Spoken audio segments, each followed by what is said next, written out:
Pengertian uang. Uang adalah instrumen perekonomian yang sangat penting. Hampir semua kegiatan perekonomian sangat bergantung pada instrumen ini, yang antara lain berfungsi sebagai alat tukar ataupun alat bayar. Oleh karena itu, kehadiran uang dalam kehidupan sehari-hari sangat vital, terutama untuk memperoleh barang, jasa, serta kebutuhan hidup lainnya. Uang adalah inovasi modern yang menggantikan posisi barter atau tukar-menukar satu barang dengan barang lainnya. B. Fungsi uang. Uang dikenal mempunyai 4 fungsi. 2 di antaranya adalah fungsi yang sangat mendasar, sedangkan 2 lainnya adalah fungsi tambahan. 2 fungsi dasar tersebut adalah peranan uang sebagai 1. Alat tukar atau means of exchange. 2. Sebagai alat penyimpan nilai atau daya beli, store of value. 2 fungsi uang lainnya adalah sebagai berikut. Yang pertama, untuk satuan hitung, unit of account. Dan yang kedua, untuk ukuran pembayaran masa depan atau standard for different payment. Selain itu, Keynes menambahkan fungsi uang melalui teori preferensi likuiditas atau liquidity preference theory, yaitu alasan masyarakat memegang uang. Yang pertama, transaksi untuk kegiatan sehari-hari, yang kedua berjaga-jaga untuk kebutuhan mendadak, dan yang ketiga spekulasi untuk mencari keuntungan dari perubahan nilai aset. C. Jenis-jenis uang. Uang yang beredar di masyarakat secara garis besar dapat dibedakan menjadi 2, yaitu uang kartal dan uang giral. 1. Uang kartal atau common money merupakan uang yang diterbitkan atau dikeluarkan oleh bank sentral yang digunakan untuk transaksi jual beli yang layak dan sah, yaitu berupa 1. Uang kertas terbuat dari kertas dan bernilai nominal. 2. Uang logam biasanya dari logam seperti emas atau perak. 2.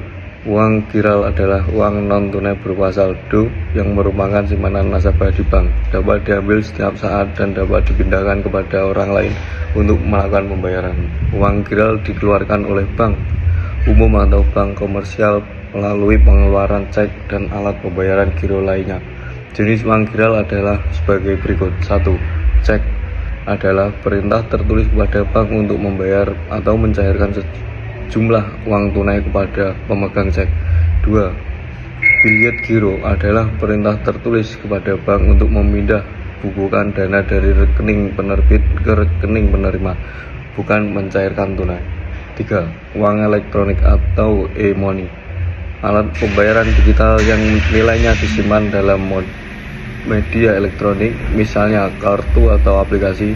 Nilai uang bisa diisi ulang atau top up sesuai kebutuhan. Jumlah uang yang beredar dalam arti sempit atau M1 didefinisikan sebagai uang kartal ditambah dengan uang giral. Rumus M1 sama dengan C plus DD. Keterangan M1 jumlah uang yang beredar dalam arti sempit. C sama dengan kurensi atau uang kartal. DD demand deposit atau uang giral, menunjukkan uang yang langsung bisa dipakai bertransaksi. Dalam arti luas M2 diartikan sebagai M1 plus deposito, berjangka dan saldo tabungan milik masyarakat pada bank-bank. Rumus M2 sama dengan M1 plus TD plus SD. Keterangan TD sama dengan time deposit atau deposit berjangka. SD sama dengan saving deposit atau saldo tabungan. Disebut juga likuiditas perekonomian karena mencerminkan jumlah uang yang sudah dicairkan. Dalam arti lebih luas, M3 mencakup semua deposito berjangka atau TD dan saldo tabungan atau SD, besar kecil rupiah atau mata uang asing milik penduduk pada bank. Rumus M3 sama dengan M2 plus QM. Keterangan QM sama dengan quasi-money atau simpanan dalam mata uang asing, menunjukkan total kekayaan yang hampir sama likuidnya dengan uang. Permintaan dan penawaran uang. Permintaan uang. Secara teoritis, ada dua pendekatan terhadap permintaan uang, yaitu teori kuantitas atau klasik dan teori Keynes. Teori kuantitas atau klasik menyatakan bahwa bertambah atau berkurangnya jumlah uang yang beredar mempunyai kecenderungan mengakibatkan naik atau turunnya tingkat harga. Teori Keynes. Menurut teori Keynes, fungsi uang yaitu sebagai store of value dan bukan hanya sebagai medium of exchange. Yang dimaksud dengan permintaan uang ialah kebutuhan masyarakat akan uang tunai, yang oleh Keynes dikatakan ada 3 motif yang mendasarinya, yaitu 1.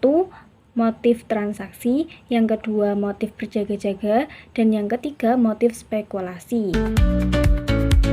Penawaran uang. Penawaran uang dalam teori moneter mempunyai arti yang sama dengan jumlah uang yang beredar. Dalam perekonomian modern, uang tidak hanya uang kartal, tapi juga uang giral. Melalui kebijakan-kebijakan moneter, pemerintah bisa mempengaruhi jumlah uang yang beredar dalam masyarakat. Pengertian bank. Bank menurut Kamus Perbankan adalah badan usaha yang menghimpun dana dari masyarakat dalam bentuk pinjaman atau kredit atau bentuk-bentuk lainnya untuk meningkatkan taraf hidup orang banyak. Menurut Undang-Undang Nomor 10 Tahun 1998 tentang perbankan menyatakan bank adalah badan usaha yang menghimpun dana dari masyarakat dalam bentuk simpanan dan menyalurkannya kepada masyarakat dalam bentuk kredit atau bentuk-bentuk lainnya dalam rangka meningkatkan taraf hidup rakyat banyak. Fungsi bank. Fungsi bank menurut Undang-Undang Republik Indonesia Nomor 10 Tahun 1998 Pasal 2, 3, dan 4 adalah sebagai penghimpun dan pengatur dana masyarakat yang bertujuan menunjang pelaksanaan pembangunan nasional dalam rangka meningkatkan pemerataan, pertumbuhan ekonomi, dan stabilitas nasional ke arah peningkatan kesejahteraan rakyat banyak. Berdasarkan tugasnya, fungsi utama bank dapat dikategorikan menjadi fungsi utama dan fungsi sampingan. Untuk fungsi utama, yaitu sebagai berikut. Yang pertama, menghimpun dana dari masyarakat. Yang kedua, menyalurkan dana dari masyarakat. Kemudian, untuk fungsi sampingan adalah sebagai berikut. Yang pertama, untuk mendukung kelancaran sistem pembayaran. Yang kedua, untuk mendukung kelancaran transaksi internasional. Yang ketiga, untuk penciptaan uang. Dan yang keempat, untuk sarana investasi. Jenis-jenis bank. 1. Bank Sentral Bank Indonesia yaitu suatu bank yang diberi tugas untuk mengatur dan mengawasi kegiatan lembaga keuangan seperti menjaga kestabilan nilai rupiah, mengatur sistem pembayaran dan mengawasi perbankan. 2. Bank umum adalah bank yang memberikan layanan keuangan secara luas, baik konvensional maupun syariah, yang kegiatannya memberikan jasa dalam lalu lintas pembayaran. 3. Bank Perkreditan Rakyat atau BPR adalah bank yang memberikan layanan keuangan secara konvensional dan berdasarkan prinsip syariah. Dalam kegiatannya, BPR tidak memberikan jasa dalam lalu lintas pembayaran. 4. Lembaga keuangan non-bank adalah lembaga keuangan selain dari bank yang dalam kegiatan usahanya tidak diperkenakan menghimpun dana secara langsung dari masyarakat dalam bentuk simpanan. Lembaga keuangan bukan bank disebut juga non-depository financial institution.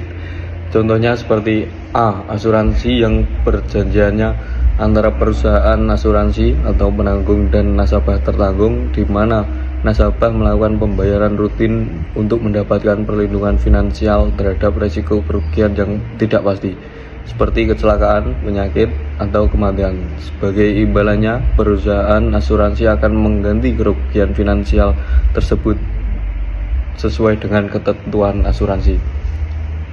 B. Penggadaian. Penggadaian adalah perusahaan yang melayani jasa gadai memberikan kredit dengan jaminan barang berharga. C. Dana pensiun. Dana pensiun adalah dana yang disiapkan untuk kebutuhan finansial setelah seseorang berhenti bekerja. Dana ini bisa berasal dari iuran pekerja, pemberi pekerja, atau tabungan pribadi. D. Reksadana. Reksadana adalah wadah yang menghimpun dana dari masyarakat untuk diinvestasikan ke berbagai instrumen seperti saham, obligasi, atau pasar uang yang manajer investasi profesional. Jenisnya antara lain reksadana pasar uang, reksadana pendapatan tetap, reksadana saham, dan reksadana campuran. E. Perusahaan efek adalah perusahaan yang telah mendapatkan izin dari Otoritas Jasa Keuangan atau OJK untuk melakukan kegiatan usaha di pasar modal sebagai perantara berdagang. Efek penjamin emisi efek dan atau manajer investasi. Perusahaan ini dapat menjalankan salah satu atau ketiga kegiatan tersebut secara bersamaan tergantung pada kemampuan modal dan sumber dayanya. Produk dan jasa bank. Produk bank terdiri dari dua bentuk, yaitu bentuk simpanan dan pinjaman. Berikut merupakan produk bank dalam bentuk simpanan. Yang pertama, simpanan giro. Yang kedua, simpanan tabungan. Yang ketiga, simpanan deposito. Produk bank dalam bentuk pinjaman yaitu berupa kredit yang disalurkan kepada masyarakat atau pelaku usaha dengan tujuan meningkatkan kegiatan ekonomi. Jenis-jenis kantor bank. Yang pertama, kantor pusat, yang merupakan kantor yang dimana semua kegiatan mulai dari perencanaan sampai pengawasan terdapat pada kantor ini.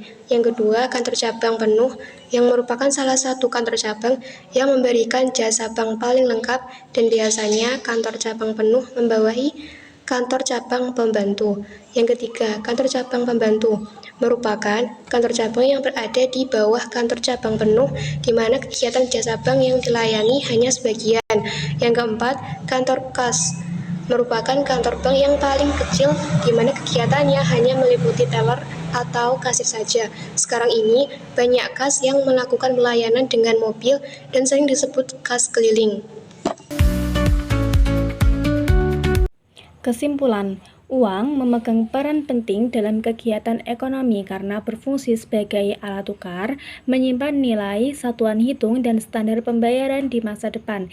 Perkembangannya dimulai dari sistem barter hingga menjadi uang elektronik yang modern. Berdasarkan bentuknya, uang dibedakan menjadi uang kartal dan uang giral. Permintaan uang timbul karena kebutuhan transaksi berhari-hari, berjaga-jaga menghadapi situasi mendadak, dan spekulasi untuk memanfaatkan peluang investasi. Sedangkan penawaran uang dikendalikan oleh Bank Indonesia melalui kebijakan moneter. Bank merupakan lembaga keuangan yang menghimpun dana masyarakat, menyalurkannya kembali dalam bentuk kredit, serta memberikan jasa keuangan lainnya. Bank terdiri dari bank sentral yang berperan mengatur kebijakan moneter, bank umum yang melayani masyarakat luas, dan bank perkreditan rakyat yang berfokus pada pembiayaan skala kecil. Penawaran uang diatur oleh bank sentral melalui kebijakan moneter seperti pengendalian jumlah uang beredar dan suku bunga, sehingga peran uang dan bank sangat penting dalam menjaga kelancaran transaksi serta kestabilan perekonomian.